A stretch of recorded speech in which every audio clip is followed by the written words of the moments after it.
welcome to Uptown tonight. I am full of bets, and I will be taking over not for long because that thing's hot.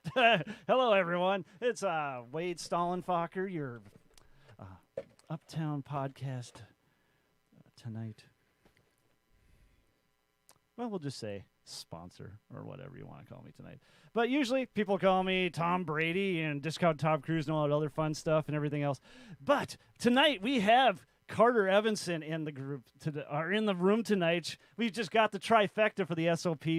I am so excited for this. He has got a ton of photos we're going to be going through. And, I mean, I know there's going to be stories that's going to be pouring out, and it's just going to be awesome. We also have Cito over here. He's pushing all the buttons. And he's going to be doing our weekend report and making sure that we're all looking good and sounding good tonight. So thank you again, Cito. So let's get into it. So this last weekend, we were up at Red Lake Falls playing The Spot.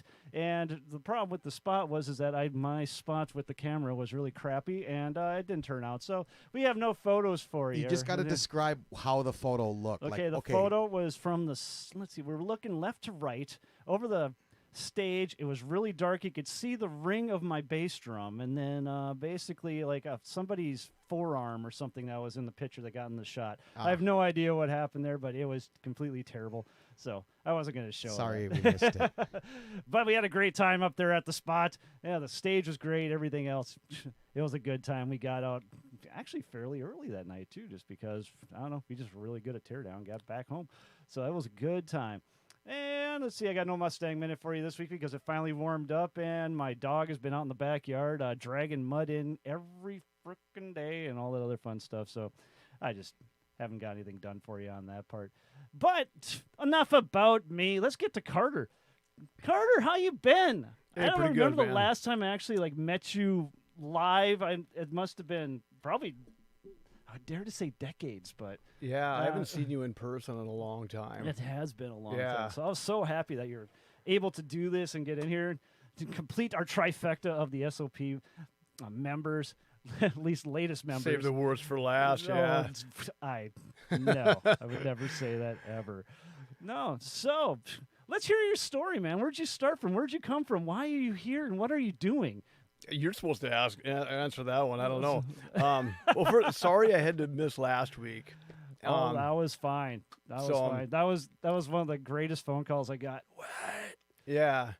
So yeah, I had dude. laryngitis bad, and that doesn't happen very often. But I had to talk to you on the phone so you could actually hear it.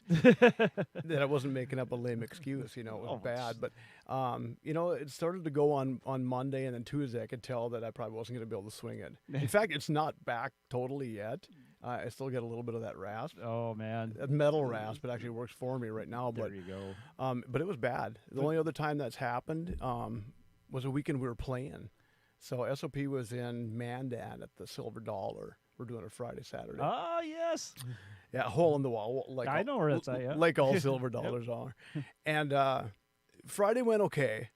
And Saturday during the day, my voice was pretty raspy. I could tell there was something going on there. And I was trying to warm up before that, and I didn't want to do too much. I didn't want to push it so I could save what little I had. Couple songs in, it was just gone. My voice was like gone. And we had a pretty good fan base there in Bismarck, Mandan. Oh, yes. So there were a lot of people there, and we didn't know what to do. Leading up to that, though, we did tell our opening band to play longer, because I knew something was going on. But a couple songs in, I couldn't sing. It was terrible. So Hat tried doing some songs, tried singing them. Yep. But he wasn't prepared for that. And if you're playing and singing, you guys know, you got to practice it, Oh, and, yeah. And this does is he before know the iPad, too, so you couldn't have that thing sitting in front of you. But then fans were like, hey, we know your tunes, we'll do it. So then it became SOP karaoke. Oh, my God. And they got up and kept trying it, but then that went terrible, too, and they didn't know how to hold the mic. And, it was all here, and they were looking at us like, what were the lyrics there again? And it just, we muddled through it, and it was we got through it. Our fans understood. It was like, I apologized over and over, but it's the one instrument you can't fix. Oh, true. You can't just bring it in and fix it. But that's a unique experience too for the crowd and everything else. Not many of the crowds are gonna be able to say that. You know, they were, We were there yeah. and Carter lost his voice. And, we tried singing for him. It's just embarrassing, you know. And I tried getting through it, and I tried doing some backups here and there. And then the more I push it, the worse it got. I mean, it took me a long time to get over that then. Oh. And that became, well, I think the second worst gig ever. Only to be topped by, Second worst. yeah, only to be topped by The Other Place in Minot in 1991. Hopefully Itchy is watching this. He'll understand this. Itchy, our drummer. Okay. So in 91, I'll go back and kind of go through this, but in 91, I was in a band called Tomfoolery. We were out of Minneapolis, and we were assigned with GMA, and they just put us on the road full time. So, and at that time, too, in the 90s, early 90s, it was a lot of bars, you know, Monday through Saturday was the band playing. So we played a full week everywhere we went. That's awesome. Yeah, I mean, it was, you know, it was a couple of years of that all we did was play.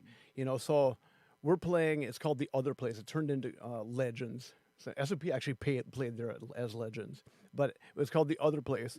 And we had the full week. It went great. We'd been there a bunch of times. We had a lot of fans there. You know, the staff knew us well. The owner knew us well. And Saturday afternoon, our drummer had the flu, like bad, like throwing up bad. Oh. They could not play. And so we went to the owner and said, hey, we have this issue. You know, he's like, and he was just, you know, hey, we have a contract for 6 nights. You guys play this night.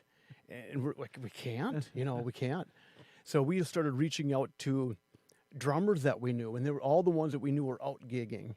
Of Or course. out of town, whatever. We couldn't. So then we, you know, we proposed, hey, let's get another band. They can use our gear. They can use our personal gear even. And, you know, whatever. And we'll pay them, you know. And the owner was just not for it. Nope, not bringing another band in here. You guys are GMA band. You guys are contracted to play. You have to play. So we played. So me and Kelly tried to figure out who was going to play drums on what.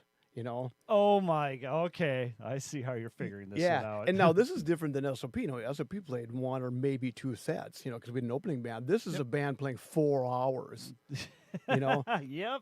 So we're playing 4 hours of a nightmare. And I started on drums. I'll go through that with you. So I kind of knew how to play drums, but I didn't know how to play our set list. I didn't know how to play 2 minutes to midnight.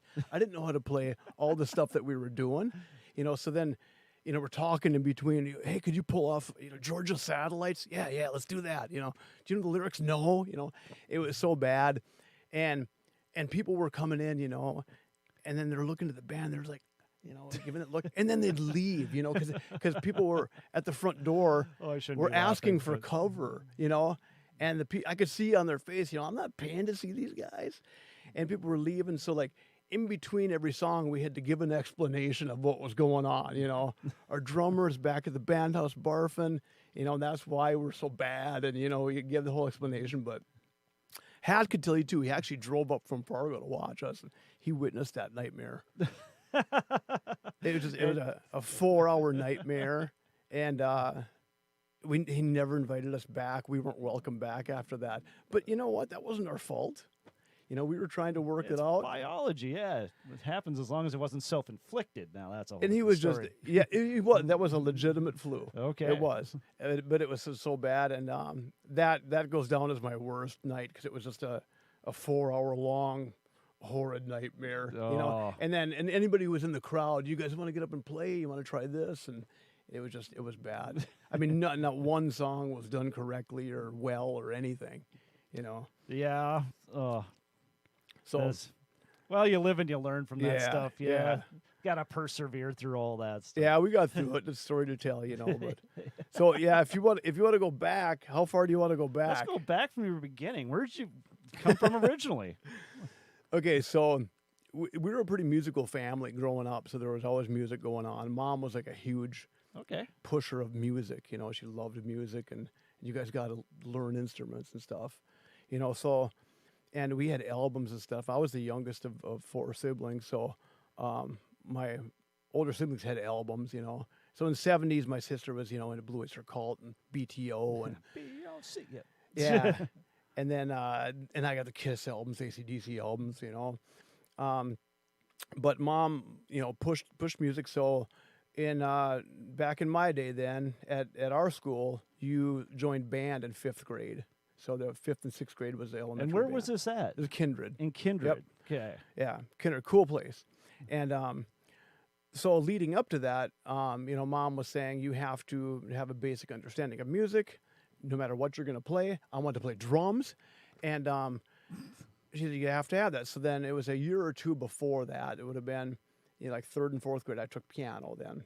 Very good. That's when I started piano too. So. Yeah. In third So, grade. and I resisted that. I was like, especially in the summertime, our friends were playing and swimming, and I got to sit there and practice piano, and it wasn't songs I wanted to learn, and it was just torture. But I sent some pictures of that too, and me and Mrs. Kennedy. She was this teacher in Kindred. She was very harsh, and my biggest memory of her is if you didn't have your fingernails short enough, she would cut them like super short until you were like bawling. Oh, really? Yeah. Oh, wow. But Couldn't get away with that anymore. Yeah. no. But she was really good, and I learned how to play piano that way. So then going into 5th grade, I'm still giving this push for drums. Yep. Because I loved hitting stuff, and that goes to the martial arts thing too. I loved, and I just wanted to be a drummer, and but they didn't want to, folks didn't want to pay for that because we already had a French horn because my brother played the French horn. Oh, interesting. Okay. Yeah. So, and he had just graduated. My brother was 9 years older than me. So they're like, here, you play this. And I'm like, I don't want to play the French horn, but I did. So then my 5th grade year, I played the French horn, and I just wasn't into it.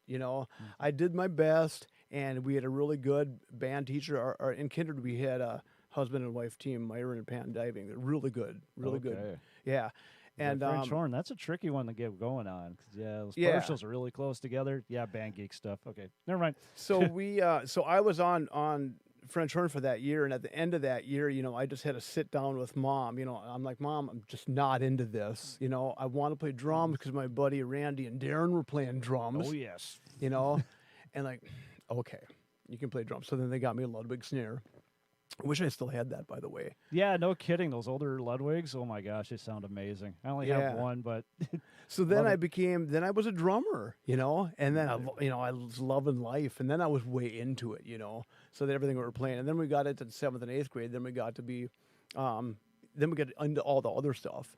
So then, being a percussionist then included everything, included timpani, included bells, and all the stuff.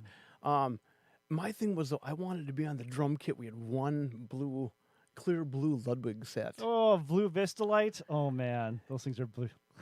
And, there was a guy, now, James Erickson was 4 years older, and he was just a machine on that thing. And we would just watch him and wanted to be like that. And I went to my first concert, too. My first concert was Buddy Rich.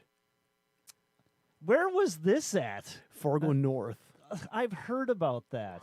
Yeah. I've heard about him playing in one of the schools in Fargo. Yep, that would have been late and somebody 70s. had one of his sticks, and he let me hold it for a second. And Yeah. for some reason, when you get like those monsters or whatever, and you hold at least whatever they used when they played that night, don't they feel lighter? Yeah. Maybe it's just me, but it always felt like, God, this stick feels so light. I don't know what's. Yeah, it's just magical, maybe. So I saw Buddy Rich up front. We're kids, so they're like, yeah, you guys kids go right up there. What? Yeah. Yo. And it was just great, and he was just phenomenal, That's a hard first concert to top, isn't it? Yeah, no kidding. Where do you go from drummer, there? Yeah. So that was just a life-changing experience too. So I was just way into that.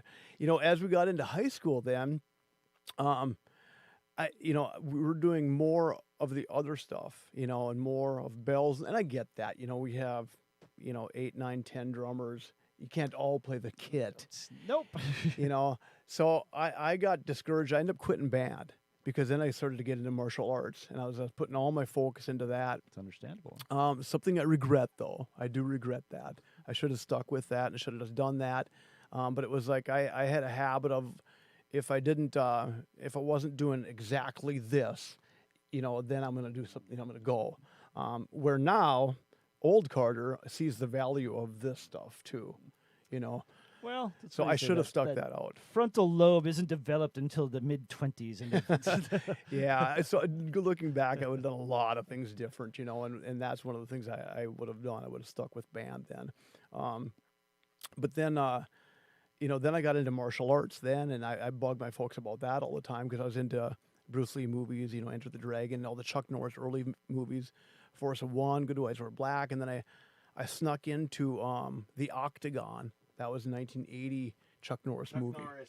I was gonna say. Yeah, and I was just like, and like, Mom, I have to do this. I want to do this because I always loved that. I always loved, and I loved boxing and stuff too. I love hitting and punching and kicking stuff all the time. And her and Dad were like, okay, listen, here's your deal. When you get your license and you pay for the gas, pay for the lessons, then we'll let you, because there was one school in Fargo, and that was like the only school anywhere in the region. Grandmaster Yun. Okay. Yeah, had a little school on University where a tattoo shop is now. Yeah. So Picture where that would be. So it's 42 and 2. Oh, really? Yep. Right there? Okay. Yeah. Huh. So yeah, I talked about going in there and getting a Pilsung tattoo in the very spot I learned that term. But I'm going to probably do that sometime soon. at any rate, so they had the deal for me. So I was like, hey, deal, So, I talked to the school. I'm like, how soon can I get my license? I want to get into driver's ed right now. And I was up to getting it at that time. So cruised through driver's ed.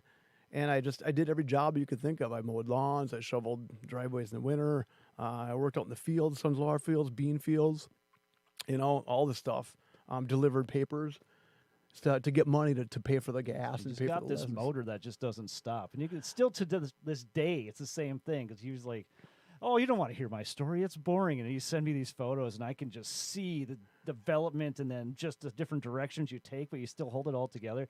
I mean, this is going to be very, very cool. How about we just start with the photos? Because we got Yeah, that's cool, man. yeah, we can start working with that. So I have a very well-documented childhood, too. So we're from going to start with Mom. you. I got you split into two things, like Okay. the physical martial arts stuff or the musical stuff. So which one do you want to start with? You can start with music because we've been doing that kind of Okay. first. Yeah, starting from the back. So, I wanted to include me and Mom in a photo. Mom was my best friend. I just lost her a year and a half ago. So, Man, we're sorry to hear yeah, that. thanks, man. I'm still kind of feeling that pain, but I wanted her up there because she was the biggest supporter for everything I did. Music supporter, everything I did, even, an SOP, heavy metal. She was like, go for it, Cart, And loved it, went to all the shows and said, that's awesome, and I knew it wasn't their thing, but she was always a huge supporter, all the martial arts stuff. I was getting injured all the time, but she still hung there all the time. So I needed at least one shot of me and Mom. We'd jam like that. With a tambourine, we'd just rock out whatever, and she would love it. She loved life. So that's that photo. So okay, there. Oh, this is kind of a random thing here. Okay. Yeah, I tried put them in order, and then the computer just. No, that's like, cool. I happened. wanted some SOP live shots. That was us at Playmakers opening for Jackal. Jackal. Yeah, that was The one of the chainsaw guys. Yep. Yeah. That was one of the first national act openers we did, and that was a lot of fun. That was a cool show. Playmakers was cool. That was when Hat had the skullet. You see it? Oh, I was wondering who that was. I Yeah, was like, that's Hat. that is Hat. Yeah, that was awesome. So that's from our last show. We did a show at Rick's in 2019. So that's the most current show. We did a little reunion thing. We get together when Hat's freed up. That was fun. Oh, sausage. Okay. Sausage. Yeah. I'll go back and kind of go retrace the steps here, but Just digging the mullet there. So. that was me and Steve Zenz and Mike Kilborn. Those were buddies of mine. This is early on. I'm only like a year into my plan here. But I'll take you through that when I start back a little bit after the drumming part. But okay. that was a fun time in my life. There's me and Hat and Tramp in 1989. Can you believe that's Hat? Oh, Yep, Hat with hair. And now he's shaved again. He shaved off his goat yesterday. I saw that on like It's Facebook or gone? something. Yeah, Yeah. he just had his goatee just laying there. Yeah, so if he And I was puts like, a "What's wig going on, on?" it looks just like that now. I saw that. Yeah, so if he puts a wig on, it looks just like that now. But he and I were in that band together. That's Tramp too. That was cool. That was at the Fargo Civic. It was a multi-band event that Q98 put on. Oh, nice. And just that was a blast. You know, we did one set. I think we did maybe 10, 11 tunes. I got a VHS copy of that. Oh yeah. Yeah, so I'll have to get that transferred over. Who's doing the sound up on the top up there? That's a guy working the monitors. I think that's Maurice Scogan. Okay. And then the guys behind us there is Rob Lang and Neil Rohde. And they were in, might have been Nicky and the Slam at the time. They were buddies of ours that we shared a practice space. Sweet. That's a good Yeah. looking. There's me and that Ludwig. So that's when I finally talked my folks into that. Yeah, that's beautiful. And, And you check out the traditional grip on there. That's actually legit. I always check that out when I see that stuff. yeah, I still do that. So I got to tell you that. I'm doing this again now. So I'm drumming again. So, yeah, that would have been, 6th grade then when I switched from French horn to drums. And, got to hand it to the folks for dealing with that. For me playing that in the living room all the time, Oh yes. It's put up with it. That's our last disc that we did, North American Metal, that we put out in 2007. That was the first digital that we did. The first digital recording. Okay. Yeah, because the previous two, Earthshaker, Live by the Sword, were ADAT and on 2-inch tape. Nice. Yeah. Did you like it the way it sounded with the digital going from? Yeah. It's just different. Yeah. Whether it's better or not, that's to the listener. For me, I don't really, I like that it was fast, recorded quicker because we could fix stuff. But I am an old school guy that loves tape. I am. I love tape. And that's one of our first promo shots when Croc came in then. So he's our 4th drummer, actually. So we ended up, that would have been 90. 4th drummer? Yeah. Wow. Fifth if you count the fill-in guy we had in L.A. Okay, I'm missing a lot of history here. Yeah. Okay, cool. I'll go through that with you. Nice. But that's when the unit came together right there. So that would have been First Avenue in 96, I think. Yeah. First Avenue, Fargo? Yep, that's drummer number 2. That was with Zeke. He was playing with us for a short time, did a few shows there.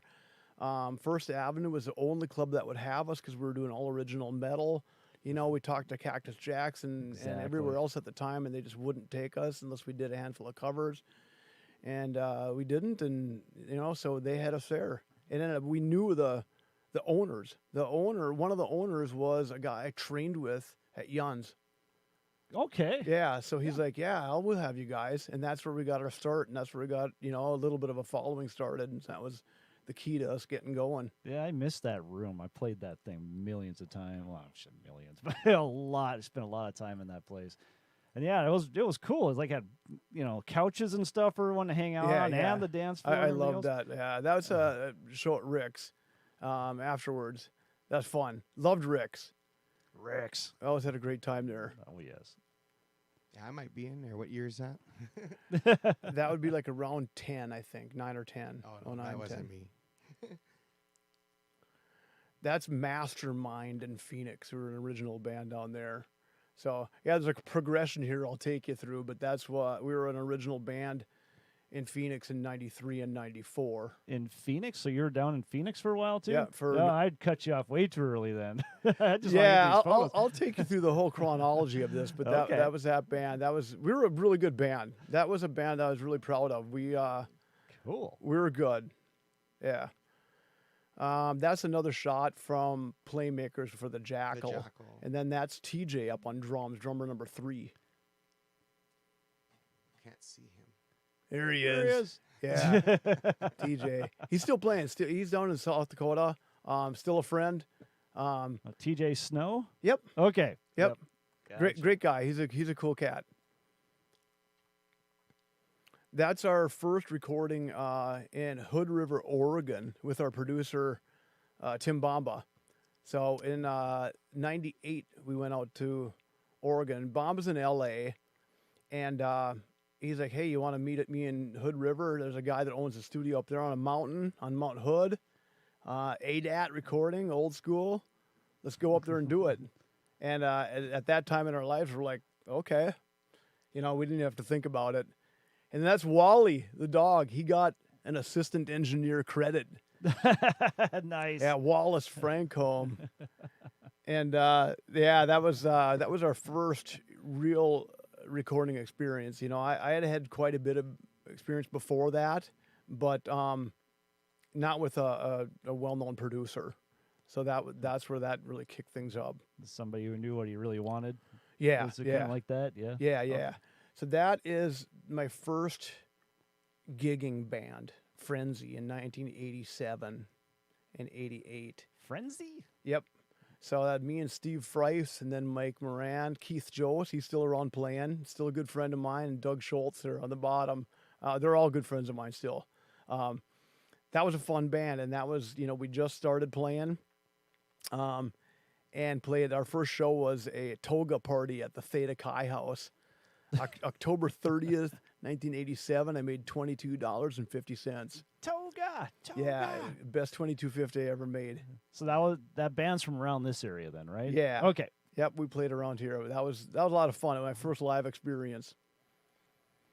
That's Live by the Sword. That's at the end of the session by the look on my face. I remember seeing this photo before. I wonder if Hat brought this one in. Maybe, yeah. So that's me and Bamba. He's still loving it.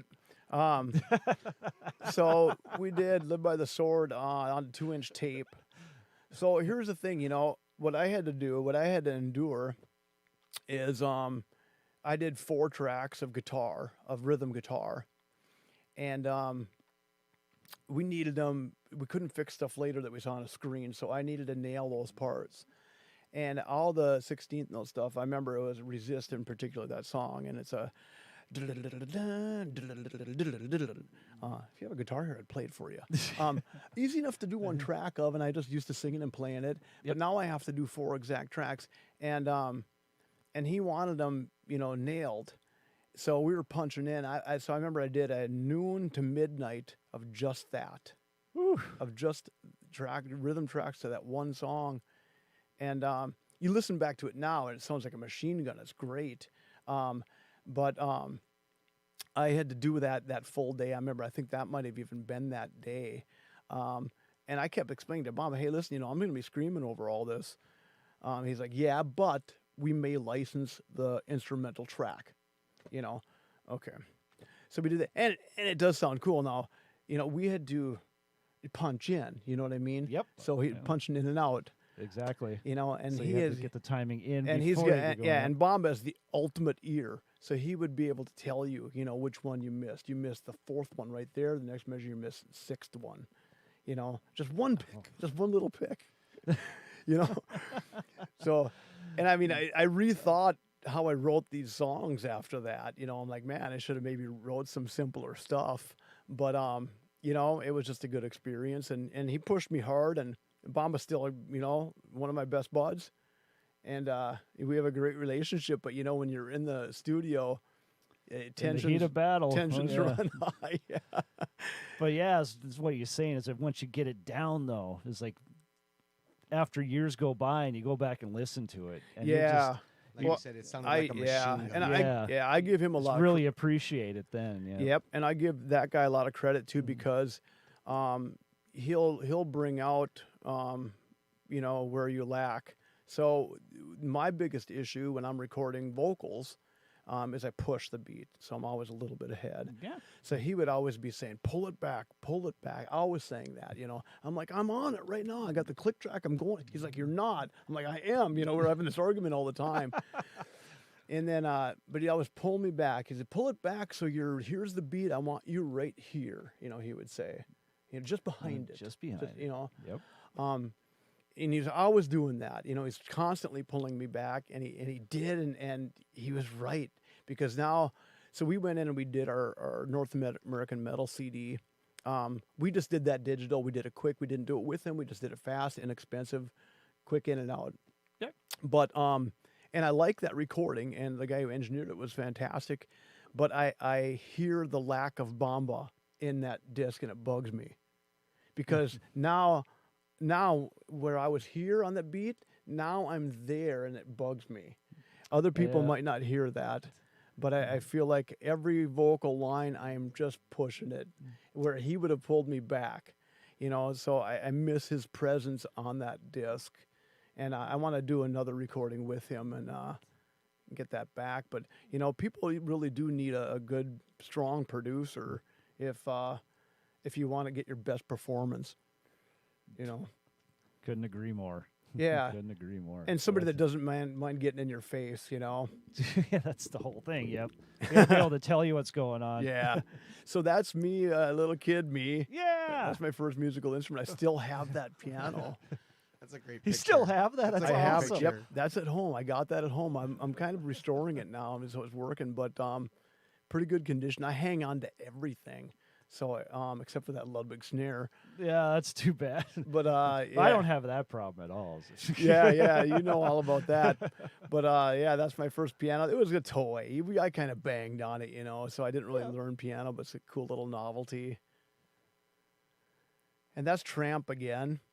That was that show at the Civic with Hat, and then Russ Renega on vocals. Great vocalist. What year would that have been? 89. 89. Yep. Oh, I was down here just doing baseball cards in 89. That was a fun band. That's SOP at the Ridge in Breckenridge. Oh, is that like the old converted church, right? No, it's an old converted theater. Theater, never mind. Yeah. That wasn't the right track, though. Yeah. So Yeah. that was an all ages venue. We didn't have a lot of luck finding all ages venues. They just weren't around. We were playing bars mostly. So we had a lot of people come from Fargo down there, and we just had a blast there. It was a really cool venue, cool owners. Always had fun there. It ended up closing, I think, maybe a year or two after that, but we had a blast there. That's Mastermind in Phoenix, Mastermind number 2 with a different singer, the third guy there. So it's me and Johnny and Drew and Lars. So we parted ways with Kelly. I'll go back and go through that with you. But that band had a lot of potential right there, but it just didn't happen. I ended up coming back to Fargo to form SOP because that fell apart. But it still buds with those guys, especially Johnny. We were in close touch all the time. I've been here before. Great drummer in a great metal band down there called Pelvic Meatloaf. I love those guys. That is the van in Tramp, and that was a typical load. Wade, we're much better than that. Oh, we know the feeling there. We know the feeling. We've had one of those where we just shoved everything in. Yeah, because you're halfway in and you just say, you know what, this ain't going to happen. I think we had a rainstorm coming on a street dance, and it was going to storm in like half an hour, and then I think we just shoved everything in the van, and it looked like that the next morning. Yeah, and that's the anti-hat pack. This would give him a headache now. He was in that band, though. I don't know how he let that slide. But now, it's like Tetris for Hat. It's got to be just perfect, Yeah, we saw the hairball set up and all the cases and how it's organized. Oh, Yeah, he's got it together. That there is not very indicative of him. I don't know how he let that slide. I like that picture, though. It's an That's off pretty day. classic, yeah. Oh, there's Sausage again. Sausage. With Rob Broughton on vocal. That's a buddy I grew up with in Kindred.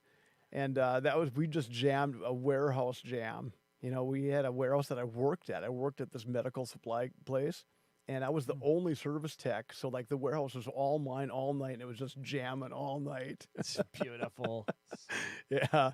And Using Rob, your resources for good. Yes. yeah, so Steve, the guitar player there, he unfortunately passed away last year. Oh. Yeah, that was too bad. He was a good cat. Great guitarist. I learned a lot from that guy. And Rob is he's still a close buddy. He's a coach and a teacher down in Colorado. But he stepped in and just, anybody who was willing to sing then too were like, yeah, go for it, man. Let's just do it. We never played a show, but that was some of the funnest time playing I ever had. Just jamming in that warehouse. Oh, exactly. Yeah. So that would be in Tomfoolery then. That was Colorado Springs. We just toured the country and played everywhere Monday through Saturday, most places. Some places just weekends, some places Wednesday through Saturday, but just playing all the time. That's where that was. Okay, so this is from a company from the Minneapolis area. Is that Yeah, so we signed with GMA, the Good Music Agency, Good Mileage Agency, people is that call the it. one that Fuca was in too? Yeah.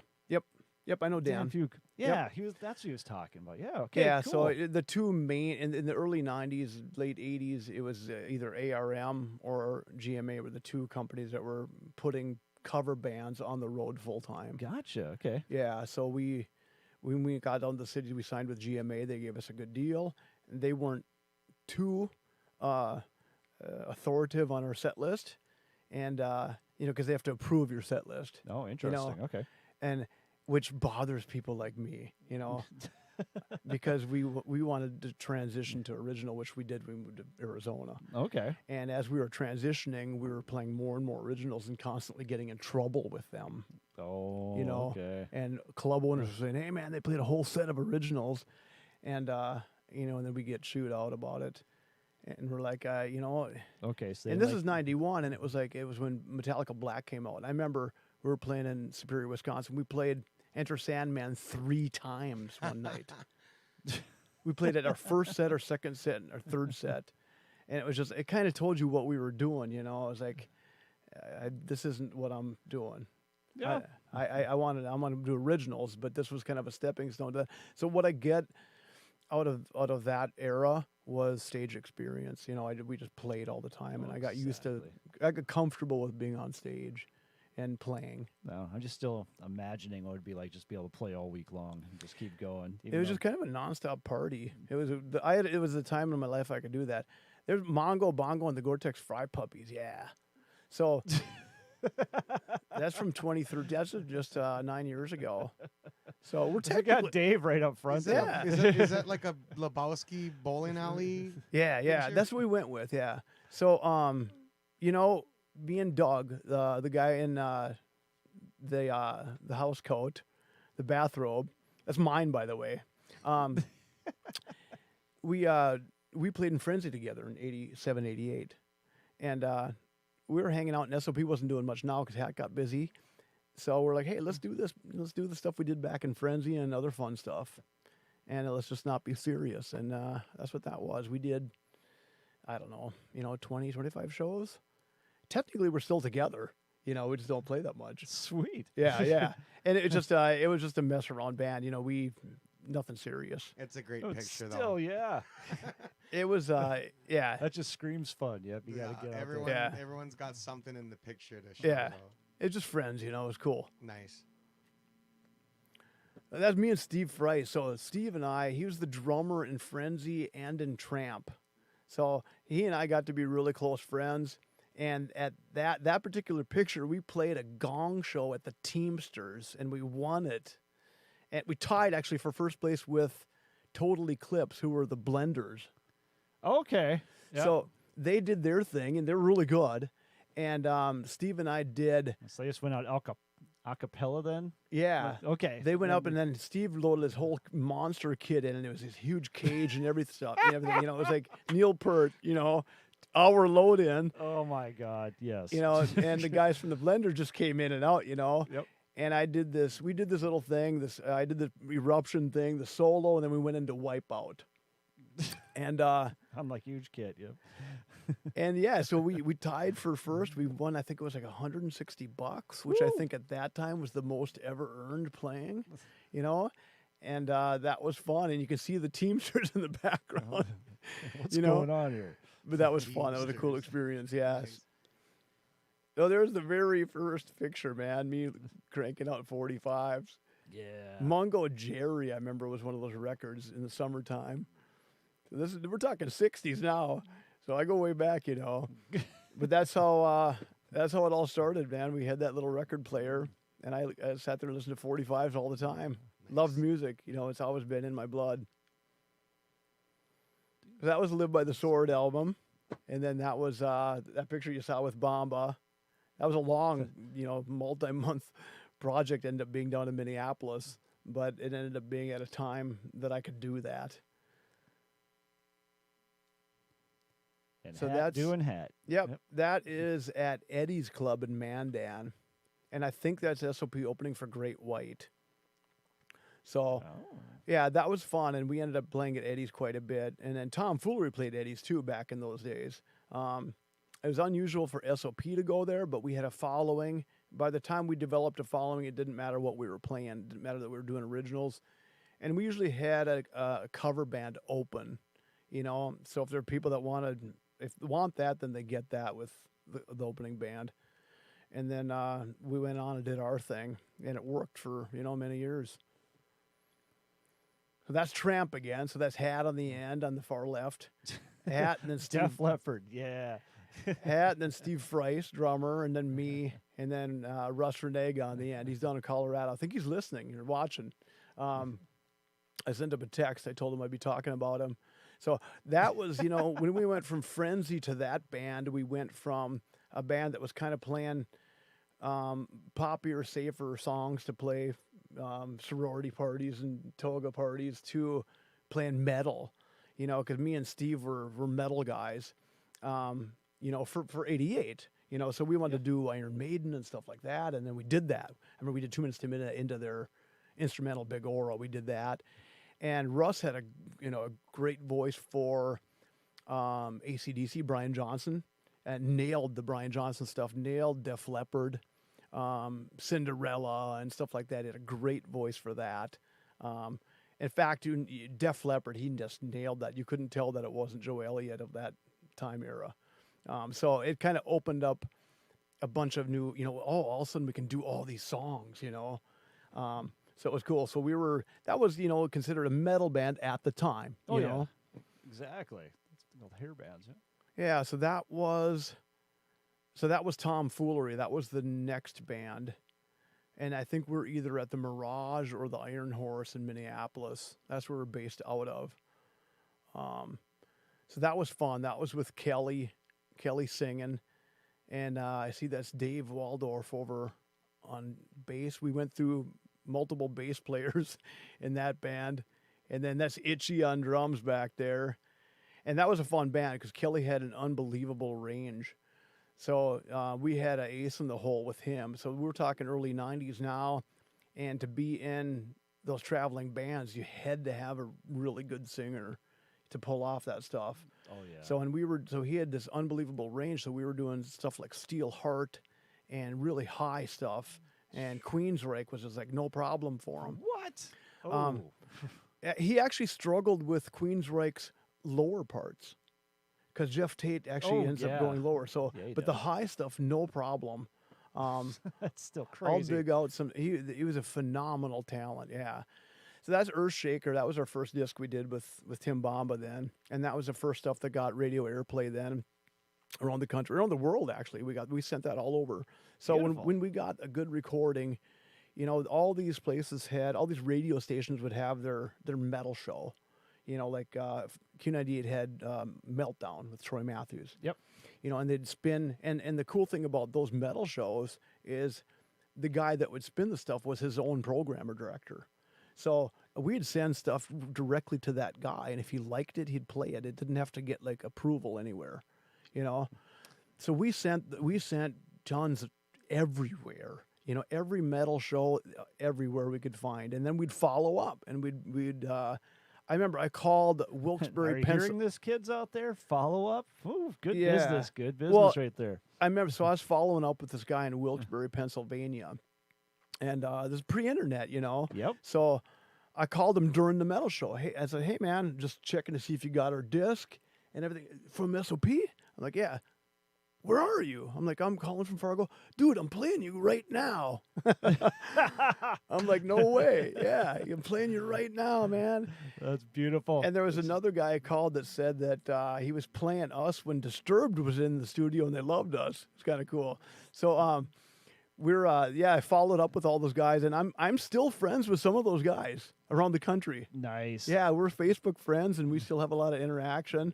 Dennis Huff, I still talk to him all the time. He's in Vegas. He ran the station in Phoenix, and a bunch of other guys too. So it's kind of cool. I have, maintained those relationships. That is beautiful. Yeah. There's that French horn. Hated that thing. The devil's horn. I just didn't want to play it. It wasn't my thing. That was my thing. It was when I went into the band, I wanted to play saxophone, and that was my big thing. I really wanted to play that saxophone, but they kept pushing me over, like, why don't you just try the drums? And to me, I think it was my mom saw saxophone $5,000, drum $400. I think that's what she was looking at. Wow. And Well- yeah, so I went through there, and all of a sudden I was pushed into They weren't percussion. cheap, huh? Yeah, and my mom and dad were saying free French horn, you know. Yep. So there's when I was playing those couple of years of piano. That was my teacher, Mrs. Kennedy, watching. There she is, Very- Miss Strict. Very strict, but very good.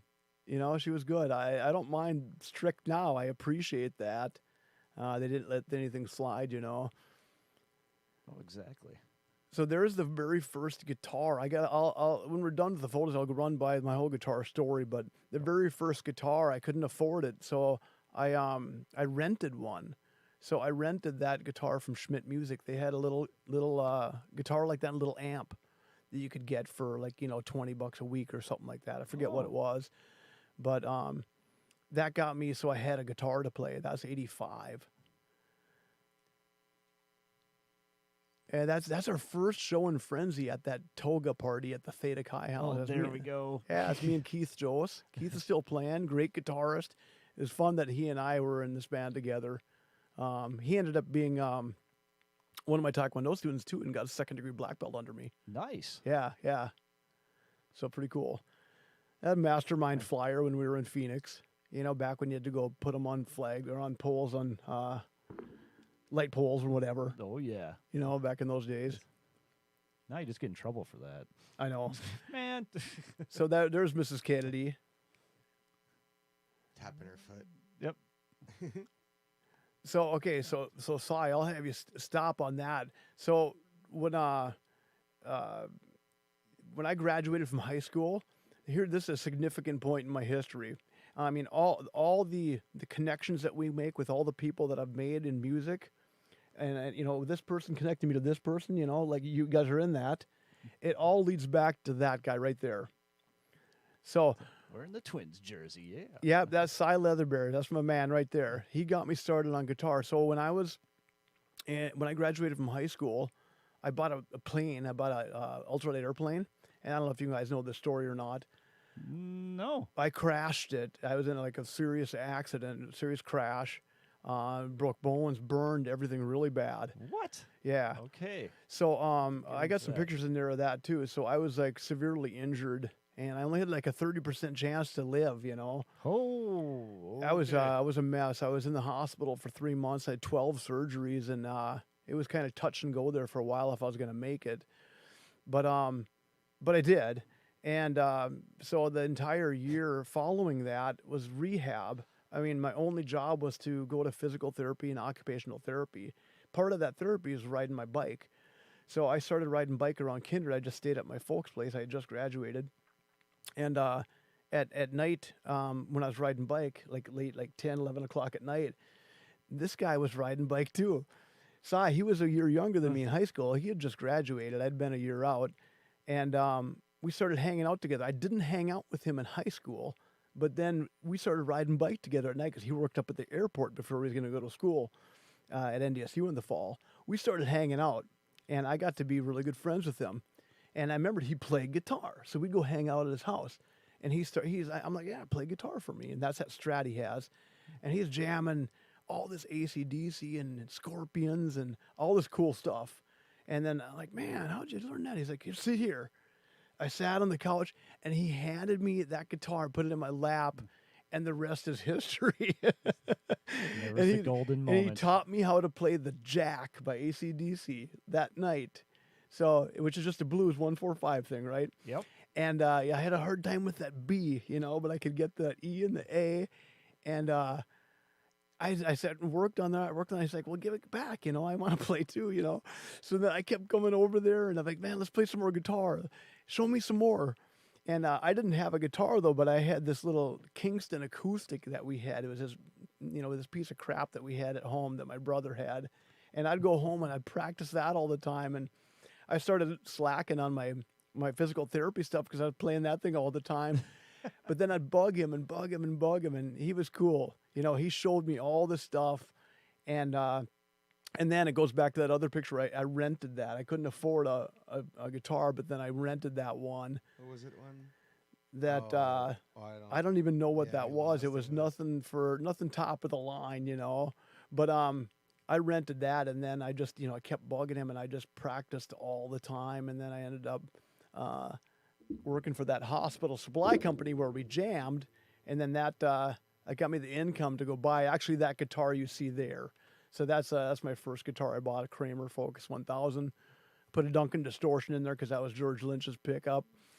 And, that got me going. There was 2 other guys then that really were instrumental in getting me, prepared for band life. But he got me started. He's the guy, he's the genesis of me playing guitar right there. So I thank him all the time for that because, 90% of the friends I have today are from right there, You stem from that because then my life went a whole different direction as a musician where I don't know what I'd be doing now otherwise, But then, I focus, I'm pretty laser focused when I get into something. So, that's all I did. And then he ended up introducing me to Paul Murray. He was a football player at NDSU, a linebacker that was on the championship teams. Was this phenomenal guitar player from Minneapolis that taught me all this stuff too. Taught me different chords. Kasai was pretty self-taught, but he knew all the bar chords and all the basic stuff. But Murr knew all this complicated stuff. All these rat chords, these Warren DeMartini, these George Lynch chords that I had never seen before. And he knew solo stuff, so he started showing me stuff. And then, he taught me a bunch of tunes. And then that's when I started to be able to jam with drummers. And then Steve Zenz, who was in Sausage, was the third guitarist that was actually, you could almost call them a teacher. I jammed with them, but they were showing me stuff all the time. So those 3 guys kind of got me prepared to be in a band. And ever since then, I've just been playing, man. That's beautiful. No. Yeah, so those guys were all, I picked up stuff from everywhere. I've never had real formal lessons. But, all the guys that I'm jamming with, those were kind of lessons, Well, yeah, it's you learn by life and just doing stuff. Yeah. There's so much YouTube you can watch before, Yeah, so It's a that was, good so picture. before that, you had to have somebody show you. Exactly. So I'm pestering those guys all the time, so I remember Cy in those early days. I'm like, show me 3 things to work on, He's like, could you do this Scorpions tune, and then this is kind of a slow, Still Love a New Part. Could you play this? I'm like, I can't get my finger there, but I'll work on it all night, So then I'd be up till like 8 a.m. working on it, Phew, obsessive. That's great. And then I'd have it the next day. I'm like, show me something else now, But then it was great too because Cy introduced me to metal again because then in that early '80s stage, it was a pop music, which I loved, but it wasn't metal, and I was into whatever was going on at the time, Michael Jackson and Flashdance soundtrack and stuff like that. It was just music, But that early '80s was an interesting time because, if you looked at the top 10, it was like Michael Jackson next to Rat. Next to exactly. Ronnie Millsap. Yep. Right next, so it was like there wasn't like a style of music. It was all these styles, that were in the top 10. But then Cy got me, into metal then. He was like, here, you got to listen to Crew, early Crew, then. This was pre-Theater of Pain days. You got to listen to Crew. You got to listen to all these AC/DC albums, all the stuff that people don't hear. And him and his brother were like, I don't know if you knew a family like this growing up where I was on the cutting edge of music. Like they grabbed the albums that no one else grabbed, it's music land, I wasn't around here. Here was just country or western. That's basically what you grew up with. So he would be like, he had this album Stone Fury. I'm like, yeah, let's check that out, and I'm a Stone Fury fan still, so any obscure album, let's just check this out. Let's see what it is. Yeah. So he got me, down that heavy metal road. And then I keep progressing with it, then you got to remember it was, 80s different metal, Definitely And then- different. Yep. Yeah. So, that there was a progression there, but, and then from that point on, then when I was in Frenzy, then, it was all these other guys I jammed with. And I have taken some formal lessons and stuff. I took a few from George Lynch's teacher actually down in Phoenix. Nice. And the cool thing was we didn't even play. It was just talking. Oh, really? Yeah. Okay. So was he just telling you road stories, or was he it actually was like this deep philosophy on music, and it was Okay. pretty deep. And he'd show me these finger exercises you don't even do with a guitar, and it was pretty interesting. It was cool. And then years later, I did a song for ESPN with George Lynch then, you know. So then George and I got chatting about his instructor, and I'm like, yeah, man, he just blew me away. He's like, oh, yeah, it blew me away too. I'm like, okay, well, if he blew you away, I'm not going to feel too bad about it then, you know. So that was pretty cool, full circle there. No, that's awesome. So quickly, can you go through the progression of like what bands you started with? Start with Sausage, and then where'd you go? And then we got to get to the weekend report here. Yeah. So, okay, here's how it goes. Okay. Curb was the first man. Me and Rob Broughton, C-E-R-B. Curb. Rob Broughton. Okay. Me and him jamming. Then Sausage. Sausage. Okay. And then, oh no, sorry, there was Mutiny. Sausage. There was Mutiny first. That was me and Cy and Darian. Oh. Yep. And then Curb, then Sausage, Frenzy, my first playing band making money. Okay, so that was one from Minneapolis. Yep. Yep. And then Tramp, Meat and Hat. And then Tomfoolery, the band out of the cities. Okay. And then we moved to Phoenix, became Mastermind. Gotcha. Okay. And then two versions of Mastermind. And then SOP. And then Mongo Bongo's in there. Bongo Bongo. Yeah, that's the progression. And you then definitely got to let us know when you're playing again, at least with Mongo Bongo. At least getting that group out again. I don't know if you want that. Oh, I do. I don't know if you want that. Oh, trust me. I listen to a lot of stuff. Because we won't practice. Ah, You know, I'll let you know. okay. But yeah, we didn't get to martial arts stuff in here, you know. But the thing is, I did that all along, all during this whole stage. Oh, you we'll know. get to your martial arts stuff. We'll just go a little quicker through that. But I just gotta. We gotta get to the weekend report. Actually, here, we can just skip the weekend report, get to the martial arts. No, okay, we can do that as well. So. Well, I don't want to skip it. No, you do your thing, man. I'll whatever. That's your guys. I'm the producer. I say we go to the karate. Okay. Okay. Okay. Let's do it. All right, let's go back to where we were because I was having fun with this whole. Here we go. Yep. So he's on the second There we one go. there. Now we're in my Karate Kid era here. Okay. Okay. So that's that was right before I was getting ready to test for my black belt, and somebody from Strauss came into Yuns and said, "Hey, I need 8 of your advanced students for a commercial for Sedgefield Jeans to do a commercial to show how flexible they are." So that's me and 7 guys I trained with over at Yuns, and they brought us up. This was a building right next to Mexican Village, and up on top. Okay. Like whatever. And we went up there. I have this. If you go to my Facebook page, it's on there. The video is on there. Oh, but by the time I found this video, a buddy of mine, Marty Holgrimson, found it in their archives, and he copied it to digital, and it was disintegrating as it was going, this VHS tape. Ooh. So the beginning of it is kind of iffy, but the second half is pretty cool. So you can see me doing a backspin over this guy's head, actually. So you'll have to check that out later. But Definitely. that took a lot of work because we were all complaining that they were not as flexible as they were claiming, you know. So we had to do all these kicks, but it was funny, and the commercial is so cheesy. But it was cool then. This was '83. I was a senior in high school, and then everybody was seeing the commercial, you know. So it's like I got the notoriety in school. It was kind of a cool thing, you know. You got to be the movie star for a while. Oh, Yeah, that was kind of fun. That was Nice. fun. So that was just taken a week and a half ago. So that's the most recent photo in here. So I went down. So I'm a Samu Kwan senior master is my title, the sixth degree black belt.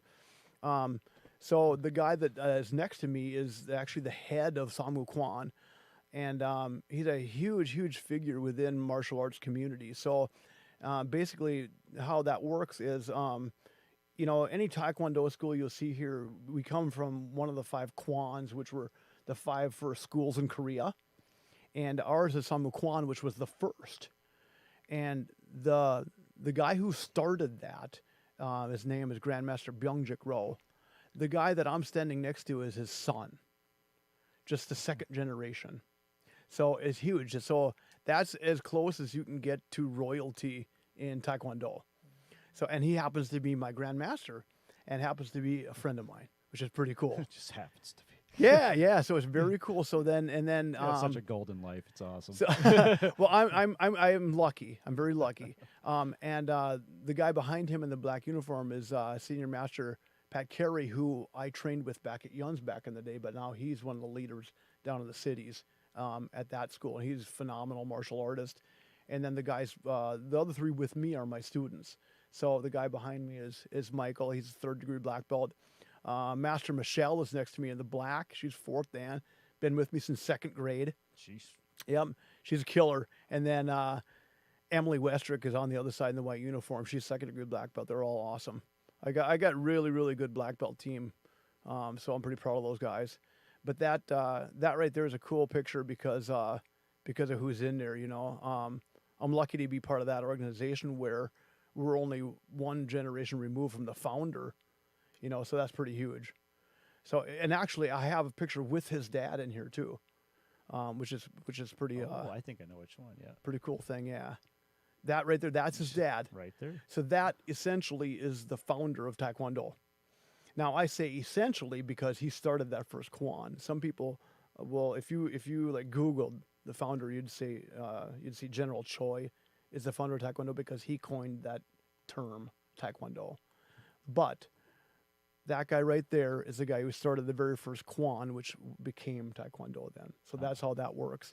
So when he was there, he was in Fargo, and that test right there, he tested me for what was my first GUP, and that's that last level before black belt, and I got that from him. So that right there is a pretty iconic photo, and that's one I'm very proud of. And he tested us, and it was a test. It was like a hard test. It wasn't like they let anything slide either. Like we had to perform like really, really well. So I'm glad that the test was hard because we all had to earn it. You know, and the braking was hard. The sparring was hard. Everything that we had to do was like full on 100%. So that was a well-earned belt. I remember that well. So that was in my high school yearbook. So the Carter's Academy started in 1983, if you can believe that. Yeah. So I started that. It's a black and white photo, so you can't tell my rank, but it's a brown belt. So I was able to teach as a GUP belt holder before I was black belt because I was out in Kindred. And how that happened was when I was in that advanced class, Grandmaster Yun said, Mr. Evenson, you come here. He had broken English and he could never say my last name. He always said Evenson. And I tried correcting on it, but I said, you can just call me that. He said, Mr. Evenson, why do you not have school in Kindred? And I said, I don't know, sir. I don't know. You open school in Kindred. Yes, There you go. Yes, sir. And that was the end of that meeting. So then I opened a school in Kindred. So then in April of 83, so next year will be 40 years, man. 40 years, if you can believe that. Oh. April of 83, I started Carter's Academy out in Kindred. And then when I got in that plane crash, that folded because I was in the hospital for that long. So, I think we got some of those photos too. I was kind of wondering what that was all about. Yeah, that was significant because that occurrence led to me being a guitarist. You know? But it didn't dissuade you from doing the Taekwondo or the martial arts stuff. No, I either. came back, and the thing was, I was a red belt ready to test for my black belt when I got in that accident. So I had to come back and get my black belt after that. And so it took me like a year of rehab, and I had to work harder than I've ever worked to get that flexibility and strength back. Because I was 124 pounds, and I had to learn how to walk again, man. It was just, it was a long, long road. And but the fact that I hadn't got my black belt yet was probably a good thing because I fought hard to get that back, that strength back and that flexibility back. Well, I bet, because I'm sure that was like the big goal at the time. So yeah, I mean, I showed back up in class, and I could barely walk, I could barely kick. I felt like I was an embarrassment to my rank, but they said, "Hey, come back. Everybody knows what you're going through, and we'll work with you." And I got there, man. I got there with a lot of help. It was long, but I got there. It was tough. That was a really tough period. So that's Supreme Grandmaster Byung-Ju Crow sitting then, the 10th degree black belt, and Grandmaster Yun. I'm the rank now that he was when I started, Grandmaster Yun. Oh. And that also is an iconic photo, especially within Samu Kwan because he's our founder. So that's a really cool photo. That's I cherish that one probably more than anything else. So Grandmaster Yun was my master up to first Dan, and now, my master is Byung-Chuk Ro's son, who is just a complete badass. He's 73, and he is just really, really good. Yeah, Man. So having him as a grandmaster just amazing because the guy is just unreal. Yeah, so cool organization to be part of. Pretty grateful. There's my competing days as a colored belt. That's where I perfected my metal face right there. I was gonna say, Yeah. you definitely got the face going here. Yeah, so that was competing. I always did well on the weapons. That was my thing. I like sparring and forms too, but weapons was always my thing. And then that's when I started. Then that's Master Yin was 6th-degree black belt. That's what I am now. And that was my very first test. I tested for my white belt, and that was right before Christmas. I remember he gave us Christmas presents too. It was kind of neat. He was a good guy, and he was a hardcore trainer, and he was a champion boxer too. So we actually had a really eclectic mix of training with him. We did a lot of boxing. We would take our tops off. He'd give us gloves, and we just beat the crap out of each other for like a half an hour. So we're getting into the mixed martial arts here. Yeah, so he had very, quite a background. But the training there, and I hate to go old school on my students now, but it was pretty hardcore. And he'd have us run. He'd never have us wear shoes. We'd come back and our feet would be cut. From glass underneath the bridge and stuff. But and he has knuckle push-ups out on the concrete, on the gravel, and but I cherish that time. That got me to where I am now. So that was another tournament. Again, the metal face is pretty solid at this point. But he's got the concentration. It would have just been wrong to smile, right? Hey, I'm about to kick your butt. So that's the very first tournament I entered.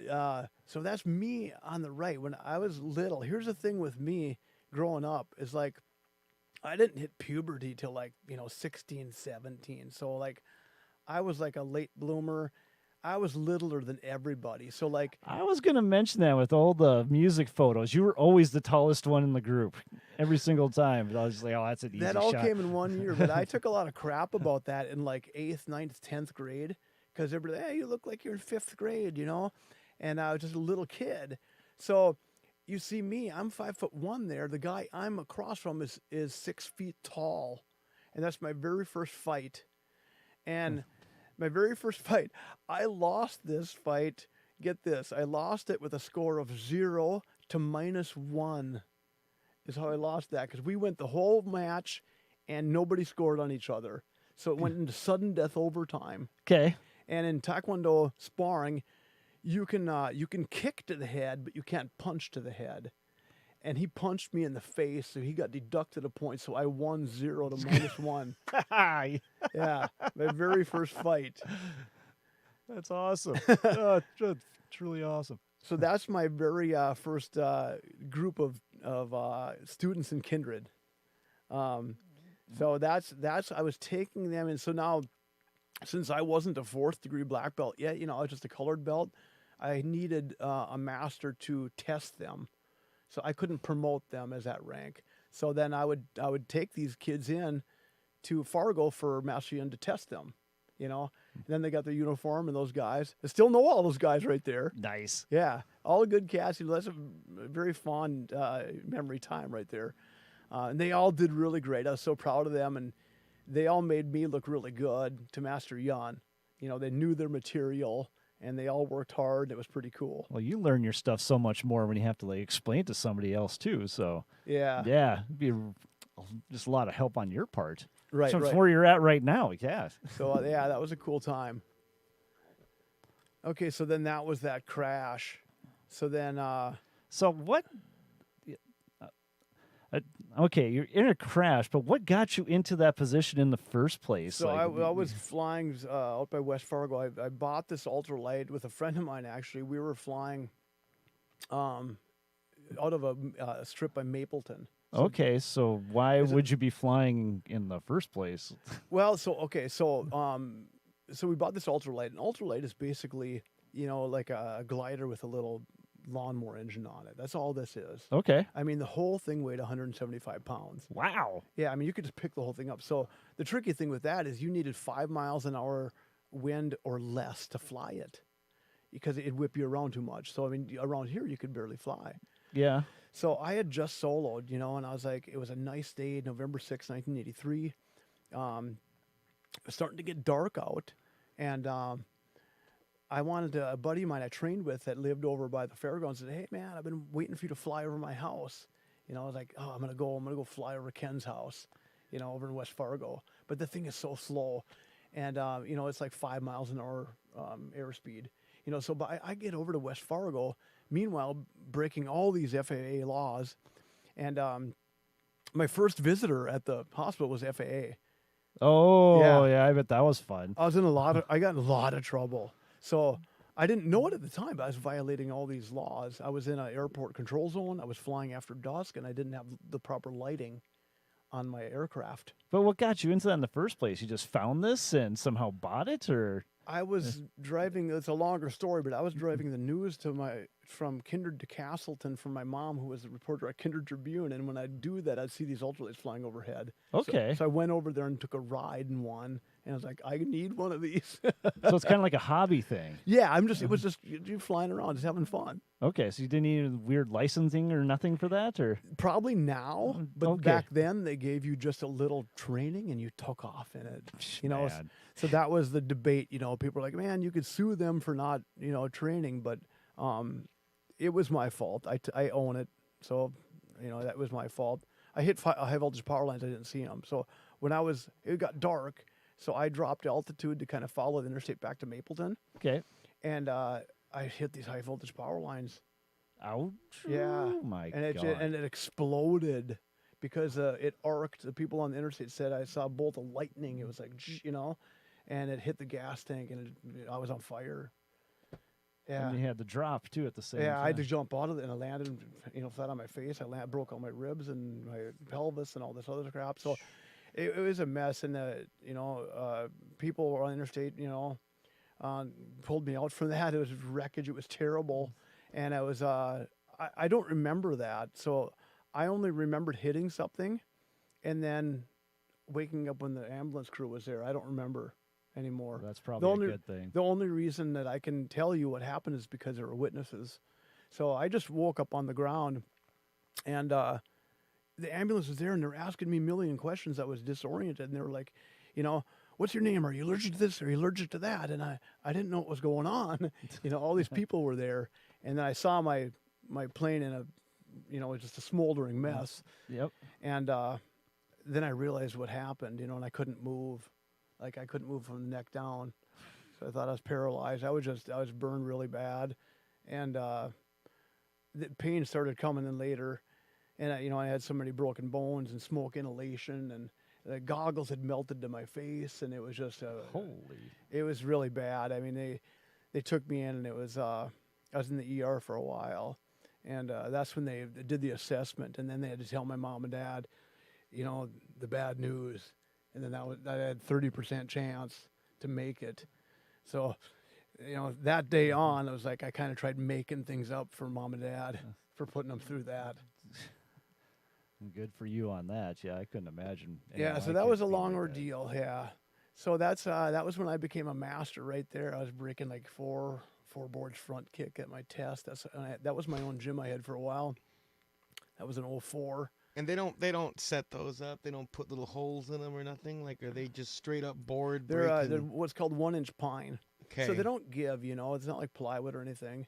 When you stack them on top of each other, it gets pretty hard. But I brought my A game for that. I was ready for that test. Wow, that was fun. So then that's my family around me. That was 2 weeks after that. And then the only visitors I could have was family, and everybody had to be in strict isolation because any germ, when you don't have like skin covering you, you are vulnerable to anything. Yeah. You know, and I had all these burns. You could see how bad my face was there. My face was burned really bad. But I was just a mess. I barely remember those days. I was so out of it. You know, they had me on these hallucinogenic drugs, you know, for the pain, because the pain was so bad. I just barely remember that period. So that's learning how to walk. I had to get up and try to walk. The first time they just sat me up in bed, I threw up because I was so dizzy, because I'd been on my back for so long. Head rush type stuff. And then you see, I mean, I have skinny chicken legs anyway, but they were really chicken legs then, you know, because I was just down to 124 pounds. And that's about, you know, I could get maybe just a couple feet from the bed, and then they'd have to turn around and go back. I couldn't get any further because I was in so much pain. It was like a weird, my whole body hurt. It was just, it's hard to explain. But I had been through so much and so much trauma that everything just hurt. So that's a Taekwondo tournament then. That was one of the matches I won. I think that was a DL tournament. That's fun. I finally got my wish. I got to fight, you know. I love doing that. I wanted to box too back then, but I went into Red River Boxing, and I had a detached retina a few years earlier, and it wasn't a good idea. So we ended up not doing it because of that. That doesn't sound like a good idea then, no. Yeah. But I took some pretty good shots to the head anyway in Taekwondo. But, yeah, that was fun. I always loved tournaments. That's my very first promotion test in white belt. See, you know, I'm 15 there, you guys, you know. That's how I was taking so much crap. I only look like 10 or 11. With the metal face. Yeah. But I was 15, you know. That was my first test. That was kind of cool. To get the white belt? Yeah, back then you tested for your white belt. You know, now we start with it. Oh, okay. Yeah. So now we're into the tri years. So the last 10 years I've been a triathlete. So I got into that as in 2007 I bought a home with a pool, swimming pool, and I'd do laps. And then I thought, you know what, I better be a triathlete. So then so now I am. So then that was that. That was in Vegas. That was fun. So like everything else, I kind of dug way into that and got into it and got serious about it. I don't think you get serious about anything. What are you talking about? Everything you get into is So like that was all or nothing. That was I won the Bismarck try. The very first try I did was in Bismarck, and it went very poorly because I didn't know what I was doing yet. And then I went back. I worked out like crazy. I went back the next year to see if I could win, and then I got in a really bad bike crash. Ended up getting second in 2014, and then 2015 I went back full guns a-blazing, and then I won that year. I was an overall winner. Nice. Yeah, then I became the oldest ever winner of that try. It was 2 days before I turned 50, and then I won that. So that was with my prizes I got. You know what? Those cards, I still haven't redeemed those. Yeah, that's it gave me. There's no expiration date. I won $100 in gift card from Epic Sports. I got to still do that. Yeah. And then I won that backpack and a bunch of other cool goodies. So that was kind of a cool moment.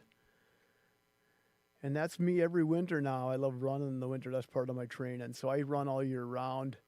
And for some reason, I really love running when it's snowing. It just kind of, you're at one with nature. And I can't explain it. And I know I'm weird. But full masochist right there. Oh, I don't, you know, it just looks miserable to me. It just seems like if it's too easy, it's just not fun. I want it to be something a little bit more difficult. So I've always loved the challenge. I've loved running in the snow. So that's kind of how I look all winter, you know. So that's my tri bike. So that's my racing bike right there. You know, that I don't know what the weight of that thing is, but you guys can just pick it up with one finger. It's like a feather. So that's my fastest bike. So in triathlons or anytime I'm doing a road bike race, that's the bike that I race with. What kind of bike is that? I used to be way into this it's stuff. It's Specialized Transition. Okay. So I got carbon fiber wheels. The wheels are each wheel is as expensive as the entire frame. Oh, nice. And it's got the arrows, you know, the arrow bars, and I had to learn what that was all about, you know, when you tuck into that position. When I first got those, I still had a little bit of a gut right there here, you know. And if you have any gut at all, you can't get into arrow position. Oh, So I had to get still my super. heart on that I had to get super skinny to be comfortable. So I ended up dropping from 200 down to 146. That's what I tell the cops when they try to put handcuffs on me. I'm like, I can't bend my arms like that. So now I'm like, I'm like 160 now, but I can do that. But that was arrow position, it got weird, and that feels comfortable now. But that, bicycle racing position for that, it takes some getting used to. And then that's me all summer. That's in my backyard. I'm swimming laps constantly. I swim maybe 5, 6, 7 times a day, just because it's there. I built that pool. Yeah, making use of it. Most people, that pool just It had a pool. I rebuilt it, so it had a pool, but it was ready to be filled in with dirt. Yep. So the seller said, "Hey, you got the option. You can just fill it in, and end up having grass there. Or you can rebuild it from scratch." I rebuilt it. Yeah, it took 2 years. That's great. Saved a bundle doing it myself though. So that was a stair race I did. So I did a stair race in Minneapolis. And I broke the record for 50 and up for the time I got up there. And that was a cool thing. And I got into stair racing and from Shoot. Do you guys remember the movie Vision Quest? Mm-mm. Okay, your homework tonight is to go and watch that movie. Vision Quest. 1985. Okay. Matthew Modine was a wrestler. Modine. Yeah, you have to look that up. Let's see if I have it on Laserdisc.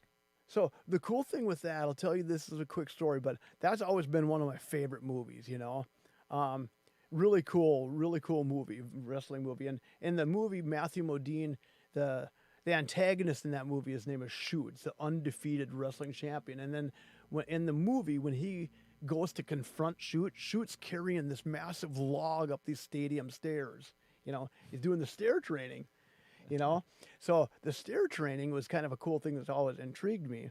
So now here's where it gets interesting. In 2014, when I did that Vegas triathlon, I came back from that with this stomach something for weeks. My stomach was nauseated, and I don't know if I drank some of lake mead or what, but I was searching out natural products that would help that, and I came across this Osani clinic, and the guy there that ran that clinic was helping me through this and kind of talking to me about the products they had.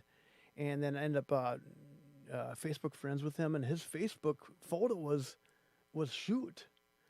And then it occurred to me, I'm like, are you Shoot? And he's like, yeah, I played Shoot. Oh my God, nice. Yeah. And Nice. I've been friends with him ever since. He's just a super cool guy. Well, it turns out I don't have that on Laserdisc, but You got to get it. So he I'll came find to it. Fargo. He came to Fargo in 2017, and then he goes to these huge wrestling events, and he's the guest star. Okay. That'll sign autographs and take pictures with everybody because that's an iconic wrestling movie.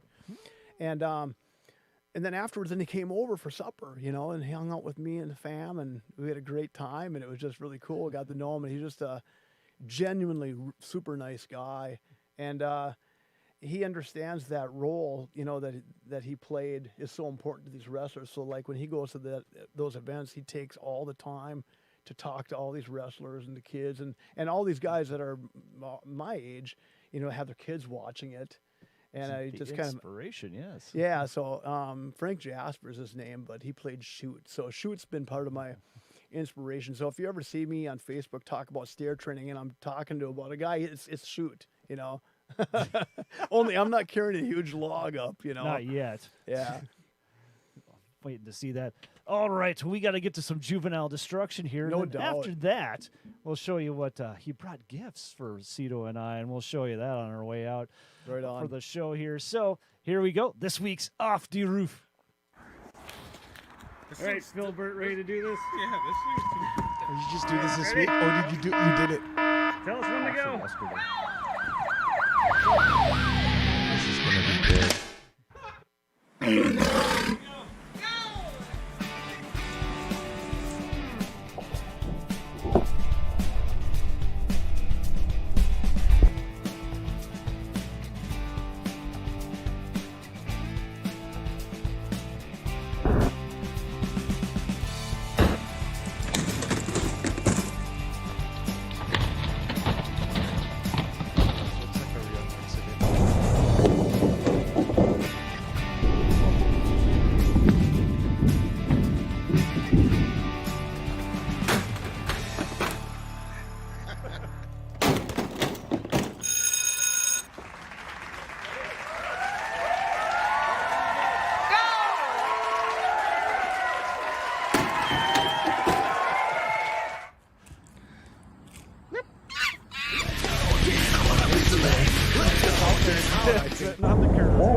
Dane, too. You're hired.